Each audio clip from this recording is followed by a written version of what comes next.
চলো আজকে তোমাদের সাথে একদম দোকানের স্টাইলের ঘুগনির রেসিপি শেয়ার করি। তো প্রথমে এখানে মা প্রেসারে জল দিয়ে দিয়েছে, মটরটাকে সেদ্ধ করে নেবে। আর এখানে 400 মটর ছিল, তো মটরগুলো দিয়ে দিয়েছে। এবার অল্প পরিমাণ নুন দিয়ে এই মটরটাকে কিন্তু সেদ্ধ করে নিতে হবে। প্রেসারের ঢাকা আটকে দেওয়া হয়েছে, মটরটা সেদ্ধ করার জন্য 2টো সিটি দেওয়া হয়েছে এখানে। এরপর তেলে দিয়ে দেওয়া হয়েছে 1 চামচ জিরে, গোটা গরম মশলা আর একটা তেজপাতা ফোড়নটা দিয়ে তারপর এখানে মাঝারি সাইজের 4টে পেঁয়াজ কুচনো দিয়ে দেওয়া হয়েছে।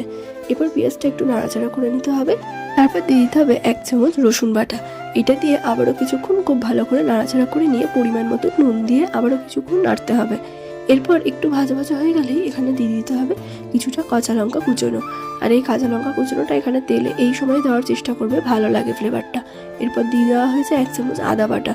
এই সব কিছু দিয়ে মশলাটা আবারও কিছুক্ষণ ভালোভাবে ভাজা হয়ে যাওয়ার পর একটা গোটা টমেটো কুচনো দিয়ে দেওয়া হয়েছে। আর দিয়ে দেওয়া হয়েছে পরিমাণ মতো চিনিটা একদম অপশনাল। তারপর এখানে 1 চামচ হলুদ গুঁড়ো, 1 চামচ লঙ্কা গুঁড়ো ইউজ করা হয়েছে। দিয়ে ভালো করে মশলাটা কিন্তু কষাতে হবে। এরপর কালার আসার জন্য একটু কাশ্মীরি লঙ্কার গুঁড়ো দিয়ে দেওয়া হয়েছে।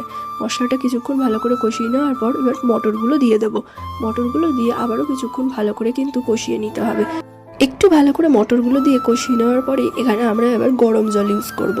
আর গরম জলটা এবার দিয়ে দেওয়া হয়েছে। পরিমাণটা তোমরা নিজেদের মতন রেখো জলের, আমরা খুব বেশি ঝোল রাখবো না। এরপর একটু ফুটে এলেই আমরা দিয়ে দিয়েছি এখানে ধনেপাতা কুচনো আর 1 চামচ মতন ভাজা মশলাটা কিন্তু এখানে মাস্ট। তো আমাদের ঘুগনি কিন্তু রেডি, এবার সার্ভ করার পালা। তার জন্য ওপর থেকে কিছুটা পেঁয়াজ কুচনো, কিছুটা শসা কুচনো, কিছুটা কাঁচা লঙ্কা কুচনো, অল্প পরিমাণ ধনেপাতা কুচনো, একটু লেবুর রস আর সবশেষে একটু ভাজা মশলা আবারও ওপর থেকে ছড়িয়ে দিতে হয়েছে। তাহলেই কিন্তু ঘুগনির টেস্টটা দারুণ বেড়ে যায়। কেমন লাগলো তাহলে আমাদের ঘুগনির রেসিপি কমেন্টে জানিও।